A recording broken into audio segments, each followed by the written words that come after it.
Welcome back mga parechong. It's our 6th day in one of the islands here in Mindanao. May mga huli naman kami and we are able to sell some fish and unfortunately, hindi ako nakapag-dive dahil nagkasakit ako.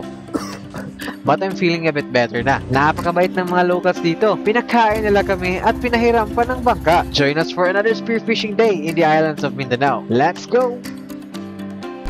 Sa mga bago sa channel namin, spearfishing and adventure is our way of life. We travel around trying to find that fish of a lifetime. Makikita nyo ang mga kwento at mga tao na mga salubong namin along the way. Ako si Uzi. At ako si Riv.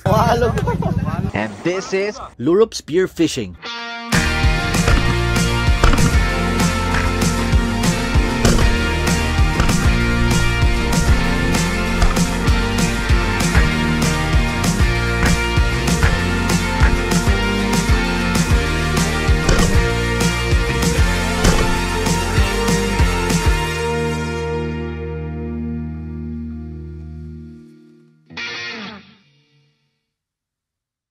Ana si Vince nga haggard na kayo daw kamong naong. Ana ko, ano ka bala ka, edit ra. Di na may dalag edit lang naong.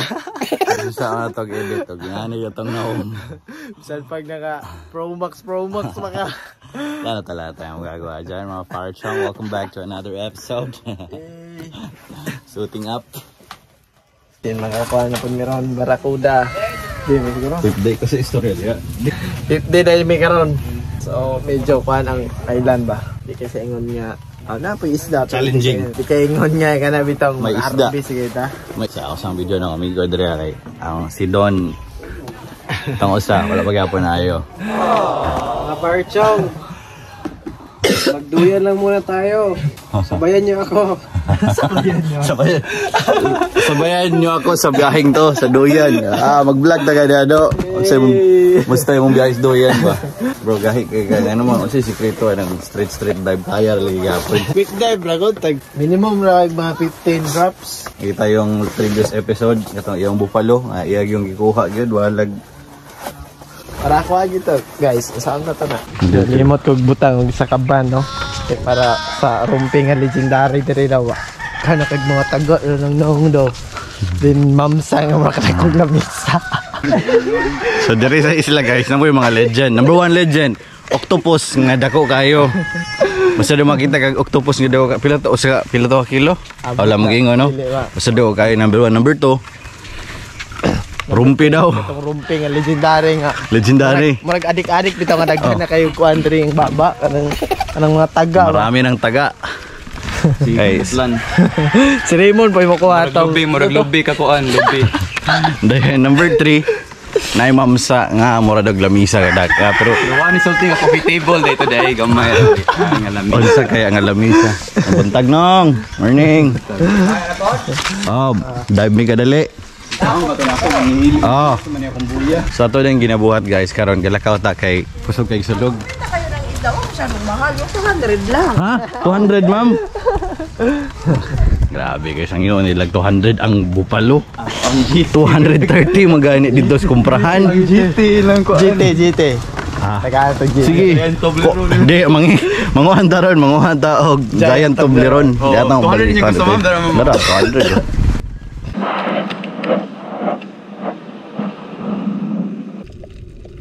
time for some action mga parechong. Ito ang point of view ni Sean. Nag-warm up lang siya sa mababaw at meron agad nakitang isda. Hindi na pinagawalan at kinuha agad ito ang unicorn fish. Sure na ang ulam natin ngayon. Let's go! Pumasok pa sa kuweba ang isda, pero advance mag-isip si Sean. Marami ka sir!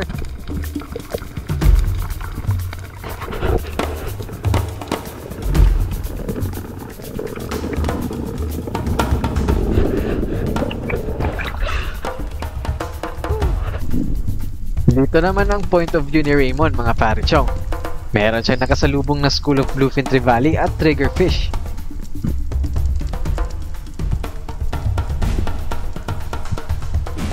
Napakaganda talaga itong spear gun ni Raymond guys. Custom made ito, galing pa ng Indonesia. Let's go!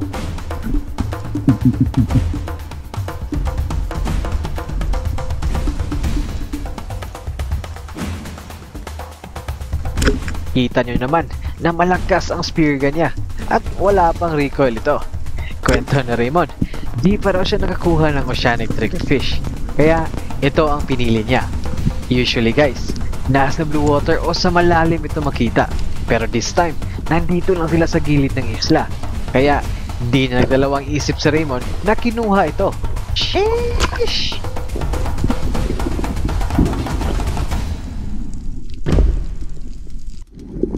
Dito guys, ang point of view ni Vince. Medyo malakas ang agos ngayon, at sa mga experiences namin, pag maagos, lumalabas ang mga isda. Kaya, kita nyo naman sa video na to, maganda ang fishing activities ngayon. Our hopes are up, at heto na nga guys, may malaking red snapper. Let's see if ma-close ni Vince ang gap.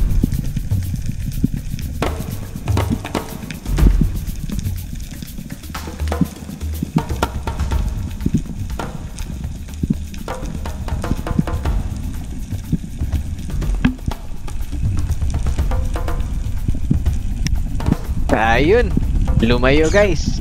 Hindi talaga para sa atin yun. Sa lakas ng current, nahirapan si Vince mag-engage sa isda. At delikado yun guys pag ipilit. Safety first. Balikan na lang natin yan. Kung wala, hanap tayo ng ibang target.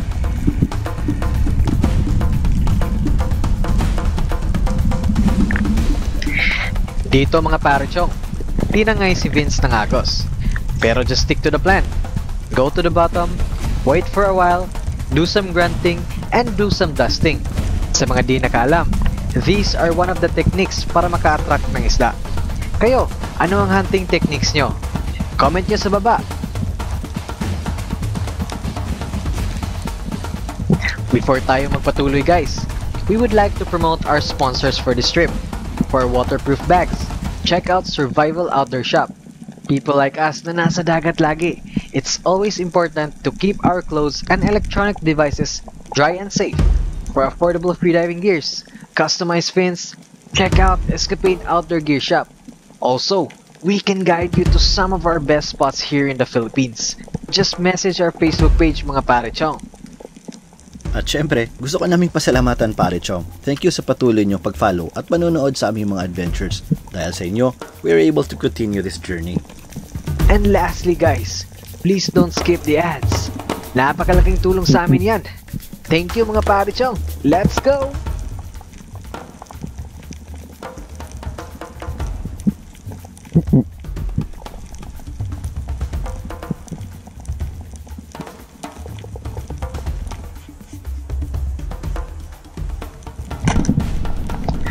Finally, after the long wait, may lumapit na green jobfish at maganda pa ang pagkatama. Napakalupit mo talaga, Master Vince. Napakatagal ng hininga mo at napakamamo pa tumira. Sana all ka talaga. Ice here mga parechong. Napaka-intense nito. Pagkatapos tumira ng jobfish, may naspatan si Vince na malaking isda. With all the circumstances mga parechong, the adrenaline is on point this time. Dali-dali sumisid si Vince at nung pag-drop niya, isa pala itong mamaw na barakuda. Remember guys, sa trip na to, nakadalawang mamaw na si Vince na barakuda. Panoorin natin kung para ba sa iyo ang isda na to. Teka lang parechong, let's take a moment to digest this scenario. Ito yung first mamaw na barakuda na nakuha ni Vince dito sa isla at around 13 kilos. Ito yung video sa pagtira niya. Kung mapapansin nyo, mas maliit sa video ang 13 kilo barakuda kumpara sa sinusundan niya ngayon. Ibig sabihin, mas mamaw ito kaysa sa una niyang nakuha. Pero maaaring nagkakamali din ako. Baka lang ito yung barakuda na binabanggit ng taga-isla. Nasa lesson dari guys nga na daw rumping magbarog ra siya ba standing lang siya. Ganda kag mga taga dari. Dili daw may magpadawala na. Rumpi daw. Itong rumping nga legendary nga. Legendary. Murag adik-adik bitaw nga daghan na kayo kuan diri ang baba kanang mga taga. Marami ng taga. So let's go back to the video guys. Ito na kaya ang legendary barakuda na nababanggit ng mga locals na maraming mga fishing hook sa bungangan niya. Agoy ka sir! Sabi ng barakuda, sa iba naman daw. Lo, sayang. Better luck next time. I guess mga parechong, we will never know for sure. Ganyan naman talaga spearfishing. Ito naman ang POV ko mga parichong. Titira na talaga ako ng kahit na ano kasi hindi ako nakapag-dive kahapon at nag-promise ako na Hindi naman tagbuhay, ano eh. Magkano ka dahil mapaway na? Sige lang, bawi kita ugma, promise, promise. Bawi kita ugma, promise, promise.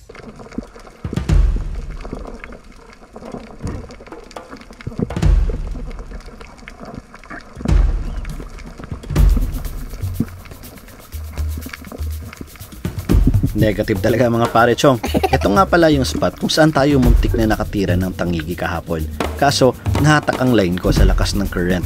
Sobrang dami ng baitfish dito. Kaso, malakas talaga ang agos.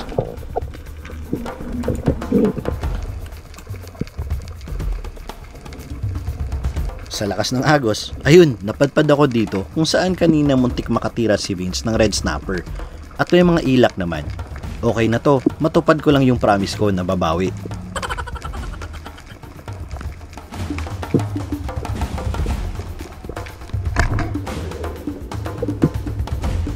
Kaso, negative talaga pare Chong. Wala talaga eh. Sobrang gigil na ako. Dapat hindi na talaga ako nagpahinga kahapon. But of course, hindi tayo susuko hanggat kaya pa.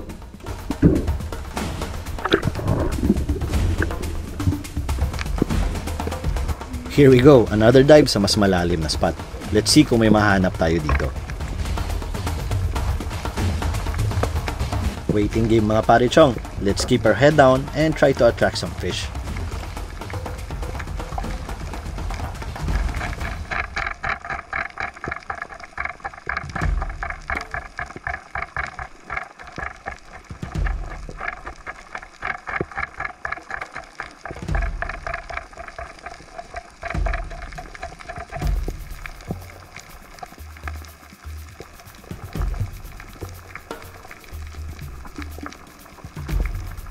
Ayun, may mga lumapit.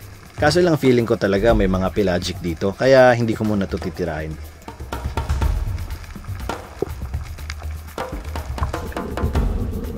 Another dive mga pare-chong. I'm still hoping for the best.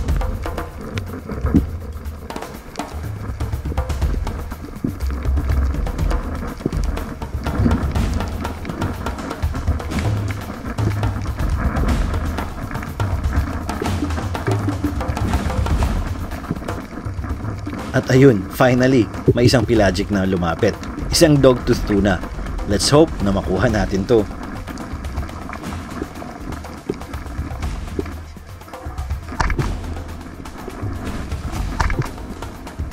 Halata sa galaw ng tuna na I really did some damage. And it's a good holding shot.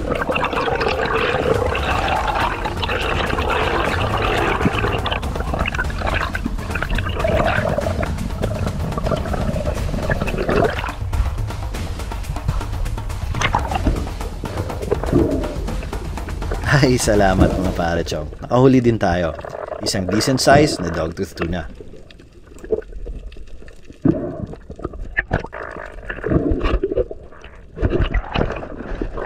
Meanwhile guys, I decided na umuwi na lang. Medyo okay na sana ako, pero nasobrahan yata sa pagbike at sa paglibot sa isla kahapon. Mag-quit muna ako guys. Mga pare-chong, alis muna ako. Kasi Retire na bro. Resign matas ako, magpa-ulian sa ako. Magpatambal sa ako. Kaya my sickness is not getting any better. Love sick na, Troy. Love sick, sir. I also ran out of medicine. I think that it's better na magpahinga na lang din ng maayos and recover fully.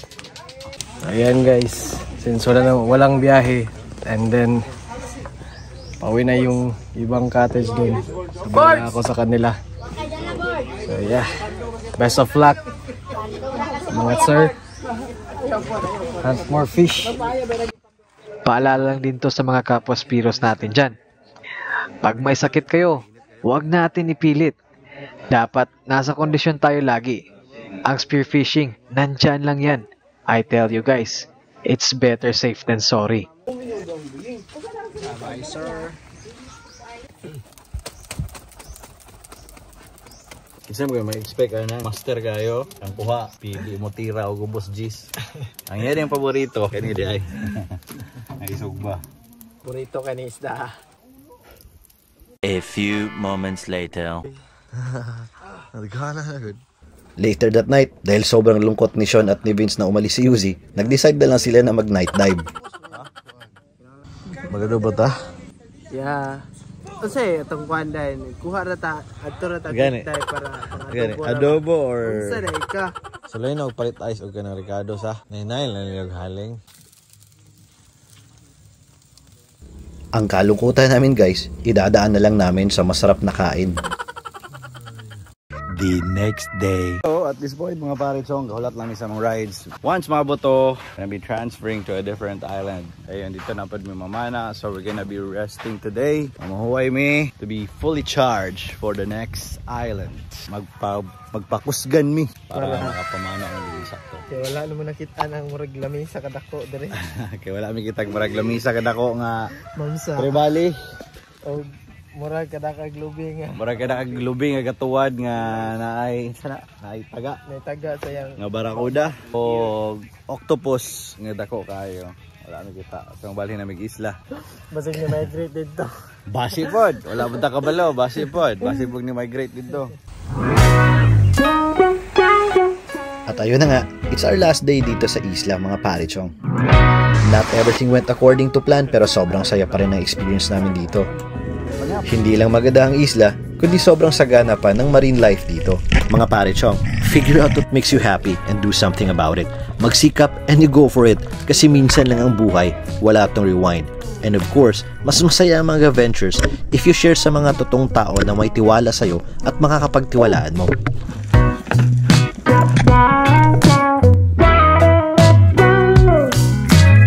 Ang first mo comment tagaan na nigbahin. Sora, ikaw pa LBC.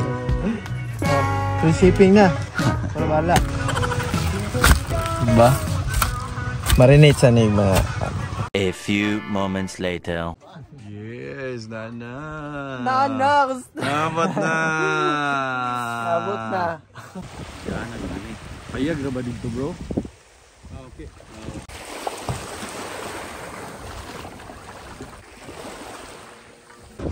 Here we go. Pilit yan eh. Fun. Pwede na balik 50 eh. Ito na ko itong kanto na pwede. Dami pilit yan eh.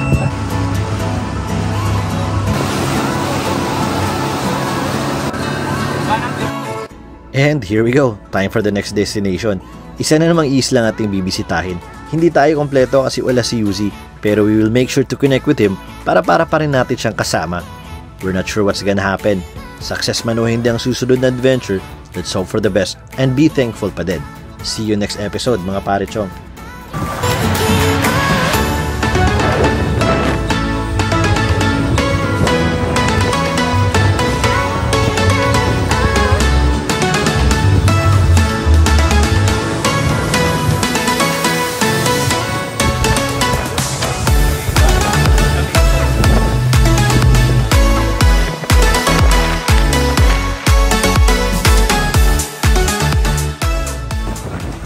Ning do ta speed ba tay? Alit niya taginani.